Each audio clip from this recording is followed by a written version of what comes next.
In triangle ABC, DE is parallel to BC as shown in the figure.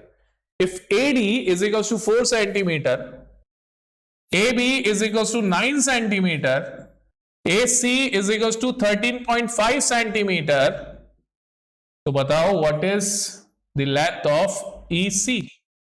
हमें EC की length पूछी गई है कि EC की लेंथ क्या होगी।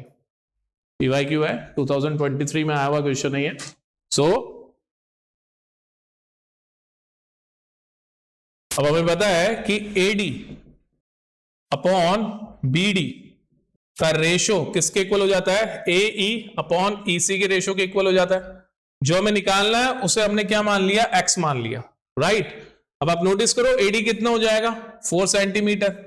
अगर ये पूरा 9 है, BA या AB पूरा 9 है, तो ये कितना हो जाएगा, 9 माइनस 4 दैट इज 5 सेंटीमीटर। तो यहां कितना आ जाएगा, 5। यूनिट्स लिखने की जरूरत नहीं है, यूनिट्स वैसे भी कैंसिल हो जाएंगे ऊपर नीचे। AE की वैल्यू, अब AE कितना हो जाएगा, AC 13.5 है, तो ये कितना हो जाएगा, AE 13.5 माइनस X, क्योंकि मैंने EC को X माना है। So 13.5 minus X upon X, बस इसे हमको सॉल्व करना है।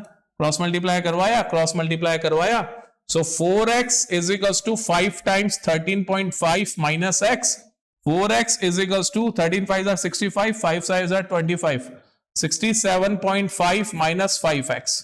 इसको सामने भेजा तो कितना हो जाएगा, 9x is equals to 67.5, divide करा x की वैल्यू निकालने के लिए, 67.5 over 9, 9 7s are 63 and 9 5s are 45, तो 7.5 सेंटीमीटर। इजी। ऐसे ही क्वेश्चन एनसीईआरटी में भी है, बट वो थोड़े से अलग लैंग्वेज में थे। यहां पे हमें ये पोर्शन देके ये पोर्शन मांगा है, एनसीईआरटी में आपको ये पोर्शन देके ये पोर्शन मांगते थे, तो कोई ज्यादा डिफरेंस नहीं है। बोर्ड में ये क्वेश्चन आया हुआ है last year. In triangle ABC and triangle PQR with angle A is equals to 32 degree and angle R is equals to 65 degree. Then the measure of angle B. देखो ऐसा question भी NCERT में है। एक triangle ABC है, इसका एक similar triangle है, ट्राइंगल पीक्यूआर।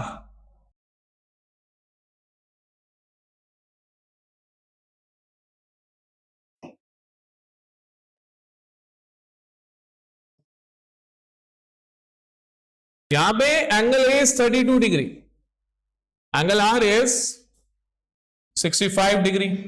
ऐसा बोला गया है कि दोनों ट्राइंगल क्या है, सिमिलर है। हमसे मांगा गया है what is the measure of angle B, तो होना हो एंगल आर एंगल सी के इक्वल है, मतलब ये भी कितना हो जाएगा, 65 डिग्री। एंगल सम प्रॉपर्टी लगाएंगे तो एंगल बी कितना आ जाएगा, 180 माइनस 97 डिग्री, तो कितना हो जाएगा, 83 डिग्री। ठीक है, option C, easy. In triangle ABC PQ is parallel to BC। इस ट्राइंगल एबीसी में PQ BC के पैरेलल है। PB is 6 centimetre, AP is 4 centimetre, AQ is 8 centimetre. हमें AC निकालना है। AC कैसे बनेगा, AC बनेगा AQ प्लस QC से। तो क्यों ना हम QC निकाल लें। QC निकालने का तरीका क्या हो जाएगा, सिंस ये दोनों पैरेलल है तो BPT लगाया, BPT से AP upon PB is equals to AQ upon QC हो जाएगा। तो यहां से AP की वैल्यू हमें पता है 4 है, PB की वैल्यू हमें पता है 6 है, AQ की वैल्यू 8 है, QC हमें नहीं पता, वो निकालना है। क्रॉस मल्टीप्लाई करवाया तो QC is equals to 6 times 8 upon 4, cancel करा तो QC की वैल्यू कितनी आ गई, 12 सेंटीमीटर। अब हमारे पास में QC आ चुका है 12 सेंटीमीटर, AQ हमें पता है 8 सेंटीमीटर है, तो हमारा आंसर कितना हो जाएगा, 12 plus 8 20 centimetre. Easy. In the given figure D is parallel to BC। D BC के पैरेलल है, जहां पे AB की वैल्यू कितनी दे रखी है, 7 सेंटीमीटर, EC की वैल्यू कितनी दे रखी है, 3 सेंटीमीटर, DA की वैल्यू कितनी दे रखी है, 3 सेंटीमीटर। हमसे पूछा गया है what is the value of AE, हमें AE फिगर आउट करना है। तो ये भी आसान सा क्वेश्चन है।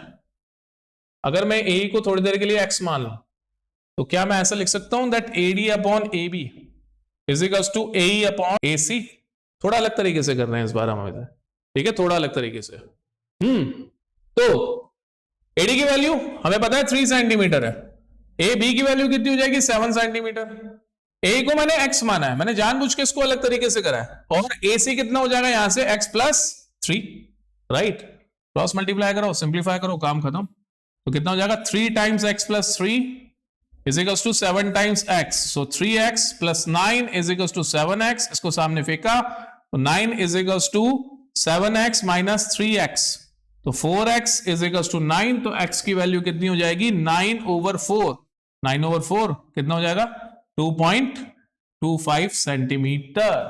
इजी, आप चाहते तो डायरेक्टली भी कर सकते थे AD अपॉन DB से, बस इसको कैलकुलेट करके आपको 4 सेंटीमीटर बनाना था, तो 3/4 is equals to x/3, but मैंने थोड़ा इस बार चेंज कर दिया पेस सो दैट आपको पता पड़े अलग अलग टाइप की calculations. Sorry, in the given figure XZ is parallel to BC, देख रहे हो ये जो XZ है ये BC के पैरेलल है। AZ इज 3 सेंटीमीटर, ZC, तो Z बोलना ज्यादा अच्छा है इसको, ZC is 2 centimeter. BM is 3 centimeter. And MC is 5 centimeter. हमसे पूछा गया है find the length of XY.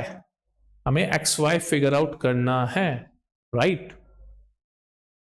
तो जो इंपॉर्टेंट चीज गिवन है वो ये है कि XZ is parallel to BC. XZ is parallel to BC. ये बहुत काम की चीज है। इन ट्राइंगल AYZ और AMC को ले रहा हूं मैं इस बार। In triangle AYZ and triangle AMC, इन दोनों ट्राइंगल्स के अंदर एंगल A कॉमन है, मैं सीधा उसको एंगल A ही लिख रहा हूं, angle A is equals to angle A that is common. इन दोनों ट्राइंगल्स के अंदर एंगल Z और एंगल C इक्वल होंगे, corresponding angle, these will be corresponding angles, right? तो ये दोनों triangle by double A similarity criteria क्या हो जाएंगे, similar. Triangle AYZ is similar to triangle AMC। उससे हमें क्या फायदा मिल गया, उससे हमें यह पता पड़ गया कि AZ upon AC, AZ upon AC का रेशो किसके इक्वल हो जाएगा, YZ अपॉन MC के रेशो के, YZ अपॉन MC के रेशो के, ठीक है? और यही साथ ही साथ किसके इक्वल हो जाएगा, AY अपॉन AM के रेशो के। इजी। अब आप नोटिस करो AZ आपको कितना दे रखा है 3 सेंटीमीटर, तो AC क्या हो जाएगा 3 plus ZC that is 2 centimetre, तो 3 प्लस 2 लिख देता हूं यहां पे। YZ आपके पास में कोई इंफॉर्मेशन नहीं है इसके बारे में, बट MC की इंफॉर्मेशन है दैट इज 5 सेंटीमीटर, राइट? और साथ ही साथ AY, आपके पास में AY की भी इंफॉर्मेशन नहीं है, ना ही आपके पास में YM की इंफॉर्मेशन है। तो यहां से मेरे पास में 2 रिलेशन निकलेंगे। फर्स्ट रिलेशन होगा, मैं यहां लिख रहा हूं दैट AY अपॉन YM, इसका रेशियो हो जाएगा 3:5। This will be the first equation which we use in the next step, and second will be YZ की वैल्यू कितनी निकल जाएगी यहां से, YZ will be YZ upon 5 will be 3/5, तो YZ की वैल्यू कितनी हो जाएगी 3 सेंटीमीटर, ठीक है? एक काम की इंफॉर्मेशन मिल गई और एक रेशियो मिल गया काम का। अब हम चलेंगे पड़ोस वाले ट्राइंगल्स में। कौन सा ट्राइंगल में, triangle ABM and triangle AXY, ठीक है? So in triangle ABM and triangle AXY, दोनों के अंदर भी सिनेरियो सेम है, दोनों का एंगल A इक्वल होगा, एंगल B एंगल X की कॉरेस्पॉन्डिंग होगा, तो सेम कहानी यहां पे भी लगने वाली है। तो मैं सीधा बाईपास कर रहा हूं, मैं लिख रहा हूं triangle AXY is similar to triangle ABM, why? By double A similarity criteria, क्योंकि दोनों में एंगल A कॉमन है, दोनों का X और B एंगल कॉरेस्पॉन्डिंग है, क्योंकि ये दोनों लाइंस आपस में पैरेलल हुआ करती थी। BM is parallel to XY। अब यहां से मैं क्या कर सकता हूं, मैं AY अपॉन YM का रेशियो अगर लूं, AY अपॉन AM का रेशियो अगर मैं लूं, यहां पे भी AY अपॉन AM होगा, ठीक है? चमक गया आंखों में। अगर मैं AY बाय AM का रेशियो लूं तो वो किसके इक्वल आ जाएगा, XY अपॉन BM के रेशियो के। और नोटिस करो AY बाय YM का रेशियो हमने ऑलरेडी निकाला हुआ है, that is 3/5। So 3/5 is equals to XY upon BM की वैल्यू 3 है, क्रॉस मल्टीप्लाई करवा दो, तो एक्स वाई की वैल्यू कितनी हो जाएगी 9/5 सेंटीमीटर। इजी। तो अगला क्वेश्चन है 2020 में पूछा गया एनसीईआरटी का क्वेश्चन, ठीक है। इन triangle P Q R it is right angle at P. Triangle P Q R में यहां पे आपको राइट एंगल मिल रहा है and M is a point on the side QR such that PM is also perpendicular to QR. We need to show that PQ square is equals to QM times QR. जब भी ऐसी कोई चीज दी जाए ना तो आप समझ जाओ कि सिमिलैरिटी की गई है। सिमिलैरिटी किन दो ट्राइंगल्स के बीच में करी गई है वो इंपॉर्टेंट होता है, ठीक है। सो अगर मैं ट्राइंगल RPQ पकड़ूं, इन ट्राइंगल RPQ, तो मुझे दूसरा ट्राइंगल उसी ऑर्डर में रीड करना पड़ेगा जिस ऑर्डर में मैंने इसके एंगल्स के नेम लिखे हैं। तो RPQ और दूसरा ट्राइंगल मुझे लेना पड़ेगा ट्राइंगल PMQ। रीजन क्या है अभी आप थोड़ी सी देर में समझोगे। ट्राइंगल RPQ में angle RPQ is equals to angle, इसका एंगल हो जाएगा PMQ। क्यों हो जाएगा? बिकॉज दोनों ही हमें 90 डिग्री दे रखे हैं और लकीली मेरे ट्राइंगल्स के नेम भी कुछ ऐसे ही सेट हुए हैं। दूसरा देखोगे आप, अगर इन दोनों ट्राइंगल को अगर आप ऑब्जर्व करेंगे तो दोनों ही ट्राइंगल में एंगल Q कॉमन है। अब इस एंगल Q को हम लोग कैसे लिखेंगे? Angle PQR, angle PQR and angle MQP। Q से Q मैच हुआ, यहां से P जो था वो M के बराबर था, तो M और P मैच हुआ। यस, ऑर्डर मैटर करता है। देखो जिस ऑर्डर पे आप ले रहे हो ना लेटर्स को, वो ऑर्डर बहुत मैटर करता है। पहले ट्राइंगल का P एंगल जो था वो दूसरे ट्राइंगल के M के इक्वल है, तो आपको ऑर्डर मैचिंग करनी पड़ेगी। ये सबसे इंपॉर्टेंट चीज थी इस चैप्टर की, जो कि मैंने पूरा चैप्टर पढ़ाया था, मैंने तब भी बताया था। हाँ बिल्कुल, इस चीज को अगर आप गलत करोगे तो आप ट्राइंगल के नेम से ढंग से नहीं ले पाओगे। रीजन क्या है कि अगर आपने ट्राइंगल्स के नेम ढंग से नहीं लिखे हैं तो आप कॉरेस्पॉन्डिंग साइड्स के रेशियो सही से नहीं ले पाओगे, और अगर आपने रेशियो सही से नहीं लिए हैं तो आप कभी भी रिलेशंस नहीं बना पाओगे। तो मुझे क्या पता पड़ गया कि ट्राइंगल RPQ एंड PMQ आपस में सिमिलर है। So by double A triangle RPQ is similar to triangle PMQ। अब मुझे इनकी कॉरेस्पॉन्डिंग साइड्स के रेशियोज लेने पड़ेंगे। देखो यहां से कौन कौन से साइड्स के रेशियोज यूज करेंगे? PQ यूज करा गया, QM यूज करा गया, QR यूज करा गया। तो अगर मैं यहां से PQ उठाता हूं, देखो ऑर्डर को ढंग से लिखने का फायदा ये होता है, अगर मैं यहां से PQ उठाता हूं तो मुझे यहां से सिर्फ MQ उठाना है, देखना भी नहीं डायग्राम की तरफ। अगर आपने सिर्फ नेम ढंग से लिख देना तो आपको डायग्राम देखना भी नहीं है, बट अगर आपने नेम गलत लिख दिए तो आपको डायग्राम बार बार देखना पड़ेगा, ठीक है। और दूसरी चीज, मुझे PQ MQ मिल गया।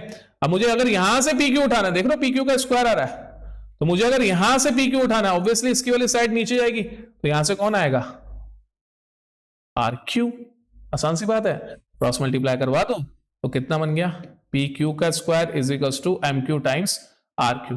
अब बाद में कोई फर्क नहीं पड़ता कि आप इस RQ को QR लिख दो, इस MQ को QM लिख दो, it doesn't matters later on, बाद में इन बातों का फर्क नहीं पड़ता, ठीक है। तो आप लिख सकते हो कि PQ का square is equals to QM times QR।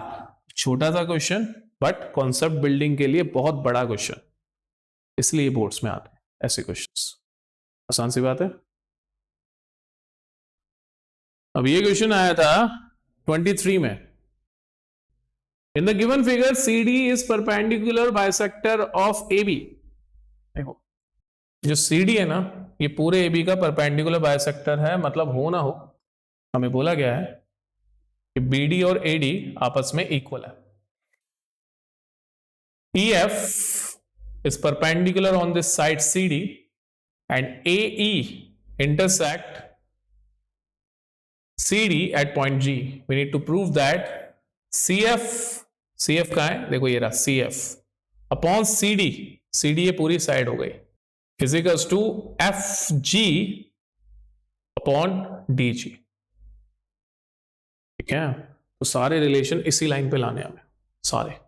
तो सबसे पहले तो हम देखते हैं कि क्या हमें कोई सिमिलर ट्राइंगल मिल रहे हैं काम के। मुझे एक ट्राइंगल दिखाई दे रहा है, ट्राइंगल ECF, और एक दूसरा मुझे ट्राइंगल दिखाई दे रहा है इसी का बड़ा भाई, दैट इज ट्राइंगल BCD।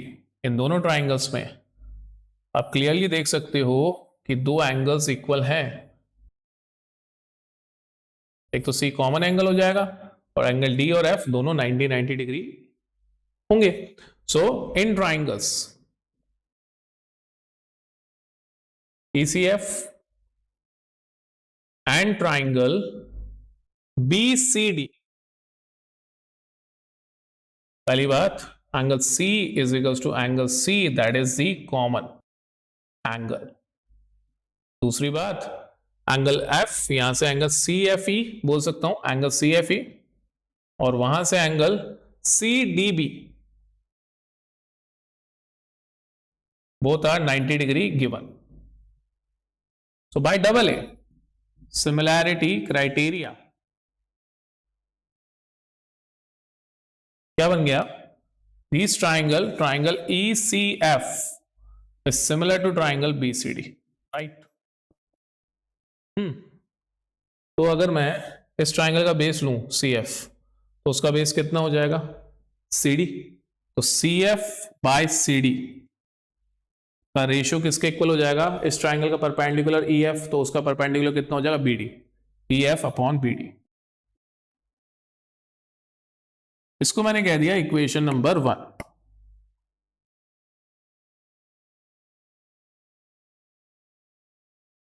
और इसको ऐसे ही छोड़ दिया।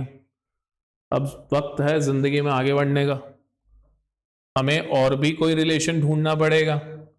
देख रहे हो आप, हमें CF मिल गया, उस क्वेश्चन को सॉल्व करने के लिए हमें CD मिल गया, CF बाय CD का हमें रेशियो मिल चुका है। पर RHS में हमें EF बाय DG चाहिए, हमें मिल रहा है EF बाय BD। तो मेरे पास में एक और पेयर है सिमिलर ट्राइंगल्स का, और वो पेयर होगा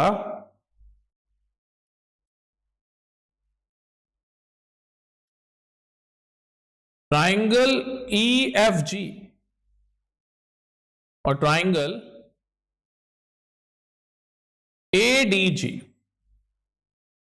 क्योंकि यहां पे दो लाइंस आपस में इंटरसेक्ट कर रही हैं, तो इनके वर्टिकली अपोजिट एंगल्स इक्वल होंगे, और इन दोनों ही ट्राइंगल्स में यहां पे 90 और यहां पे 90 डिग्री के एंगल बन रहे हैं, राइट? सो इसको मैं यही करता हूं, in triangles EFG and triangle ADG, पहली बात angle F is equals to angle D, both are 90 degree. Angle EGF is equals to angle AGD, vertically opposite angles, right? So by double A similarity criteria, triangle EFG is similar to triangle ADG। अब इनकी corresponding sides कौन सी हैं? EF upon AD, EF upon AD is equals to क्या हो जाएगा? FG upon DG, FG upon DG, ठीक है? इसको हमने कह दिया इक्वेशन नंबर 2। क्या बोला? Equation number 2। अब अगर आप इक्वेशन 1 का RHS नोटिस करो, ये बन रहा है EF अपॉन BD, और इक्वेशन 2 का अगर आप LHS नोटिस करो, ये बन रहा है EF अपॉन AD। और अगर आप डायग्राम याद से देखो तो AD और BD आपस में इक्वल थे ना, AD BD आपस में इक्वल थे। सो इक्वेशन 2 में मैं यहां पे लिख रहा हूं since AD is equals to BD, तो इक्वेशन 2 में AD की जगह क्या आ जाएगा? BD आ जाएगा। So EF upon BD is equals to क्या हो जाएगा? FG upon DG। ये बन गई न्यू इक्वेशन 3। अब इक्वेशन 1 और इक्वेशन 3 में आप नोटिस करो दोनों की एक साइड इक्वल है, तो मैं 1 और 3 को आपस में कंपेयर करवा सकता हूं। So apparently CF upon CD क्या बन जाएगा? FG upon DG। और यही तो हमें प्रूफ करना था। आसान सी बात है, easy. In the given figure, PA, QB and RC are each perpendicular to the AC. If PA is X unit, RC is Y unit and QB is Z unit, prove that 1 upon X plus 1 upon Y is equals to 1 upon Z.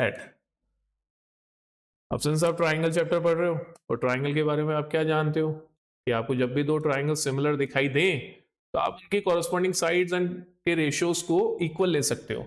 तो सबसे पहले मुझे ये दो triangle similar दिखाई दे रहे हैं, triangle PAC and दूसरा ट्राइंगल QBC। क्यों सिमिलर दिखाई दे रहे हैं? बिकॉज इन दोनों ट्राइंगल्स में यहां पे 90 डिग्री का एंगल बोला गया है और इन दोनों में एंगल C कॉमन है, ठीक है। So in triangle PAC and triangle QBC, पहली बात तो angle PAC is equals to angle QBC, दोनों ही 90 डिग्री गिवन है। फिर angle PCA is equals to angle QCB, common angles हैं। By double A similarity criteria triangle PAC is similar to triangle QBC होगा, जिससे इनकी कॉरस्पॉन्डिंग साइड्स के ratio equal आ जाएंगे। तो मैं लेने वाला हूं दोनों के perpendiculars that is PA upon QB और दोनों के basis that is AC upon BC, right. अब यहां से PA और QB का रेशियो मुझे पता है, PA is X, QB is Z। AC मुझे नहीं पता, बट मैं AC को ना फिलहाल के लिए कुछ ऐसे लिखने वाला हूं AB प्लस BC, ताकि मुझे फ्यूचर में ध्यान रहे AC क्या है, ठीक है। और नीचे क्या आ जाएगा BC, ऑल्दो ये AC ही है बट मैं कुछ इस तरीके से लिख रहा हूं। अब ये जो मेरे पास में रिलेशन आ गया, इसे मैं इक्वेशन नंबर 1 बोल दूंगा और इस इक्वेशन को हम लोग बाद में यूज ले लेंगे। इसको मैंने कह दिया इक्वेशन नंबर 1। अब आ जाते हैं हम लोग फिर से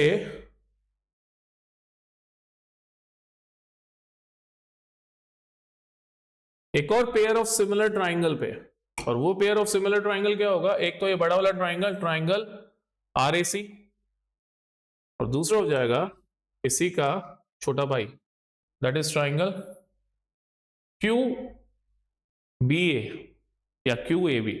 सो in triangle RAC and triangle QAB, इन दोनों में भी सेम कहानी है।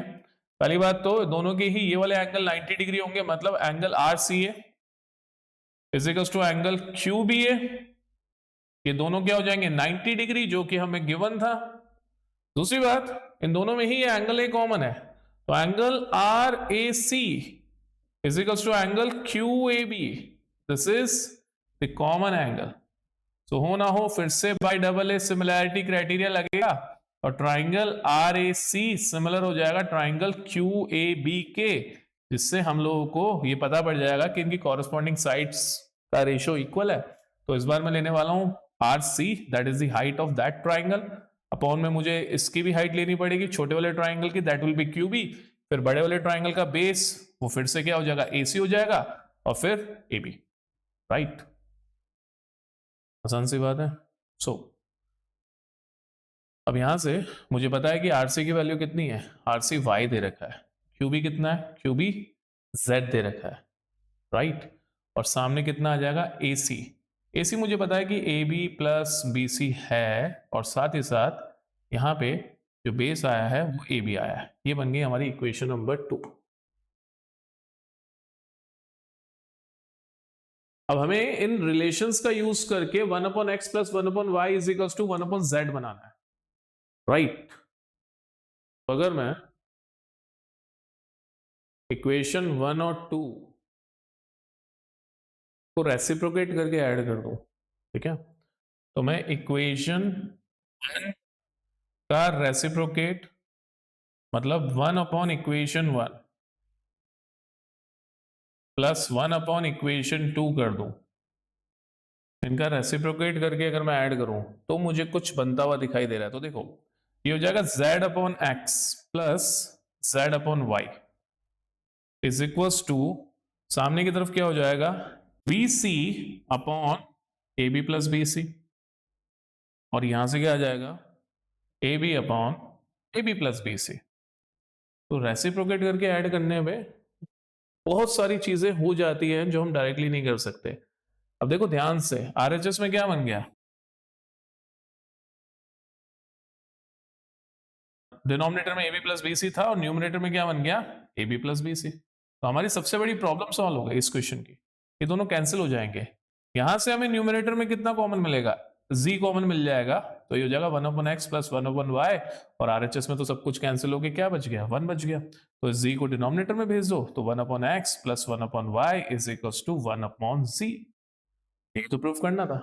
प्रॉब्लम ये थी कि इनसे ये बनाने के लिए हमें इससे पीछा छुड़ाना था, AB plus BC upon BC, AB plus BC upon AB।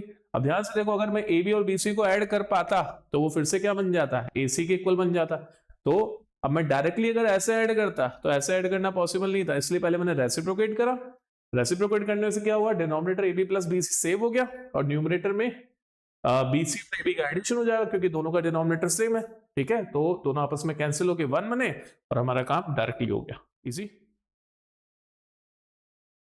In figure triangle FEC is congruent to triangle GDB and angle 1 is equals to angle 2.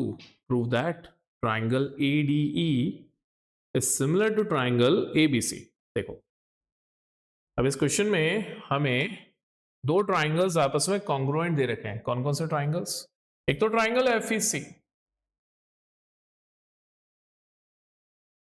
और second triangle GDB, G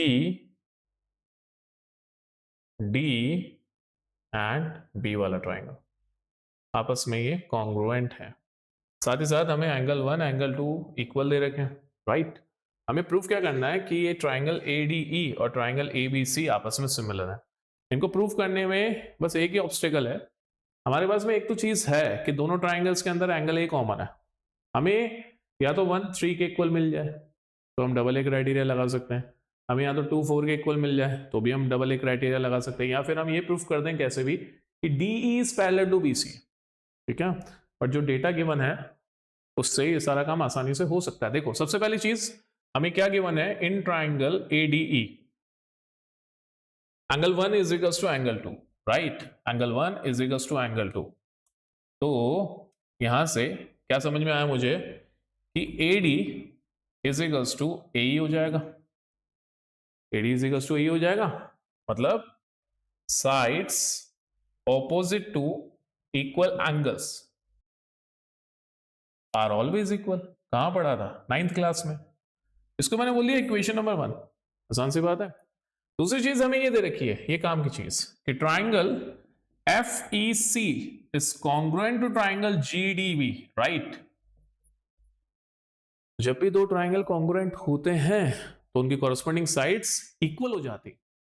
ratios तो प्रोपोर्शन में कहां रहते हैं, similarity में रहते हैं। ठीक है, तो ये कैसे हैं, ये कॉन्ग्रुएंट ट्राइंगल है तो उनकी कॉरस्पॉन्डिंग साइड्स आपस में इक्वल हो जाएंगी। तो मैं ज्यादा नहीं खींचूंगा, मैं सिर्फ ले रहा हूं DB is equals to EC, इससे मेरा काम हो जाएगा। DB is equals to EC और क्या लगता है, बाय CPCT। किससे करा मैंने ये, कि corresponding parts of congruent triangles are equal. अब जरा नोटिस करो, अगर मैं इक्वेशन 1 और 2 का रेशियो ले लूं, 1/2 रेशियो लिया मैंने, तो AD upon DB is equals to क्या हो गया, AE अपॉन EC हो गया। AD upon DB is equals to AE upon EC, मतलब AD से DB का रेशियो और AE से EC का रेशियो, ये रेशियोज आपस में इक्वल आ गए। तो क्या लग गया, by converse of BPT, converse of BPT से मुझे ये समझ में आ गया कि हो ना हो DE is parallel to BC, तो जैसे ही DE BC के पैरेलल हुआ, so angle 1 is equals to angle 3 हो गया, angle 2 is equals to angle 4 हो गया, ये बन गए कॉरस्पॉन्डिंग एंगल्स। और ऑब्वियसली इन दोनों ट्राइंगल में एंगल A तो सेम था। ठीक है, सो हम लोग क्या लिख सकते हैं, hence triangle ADE is similar to triangle ABC। ठीक है।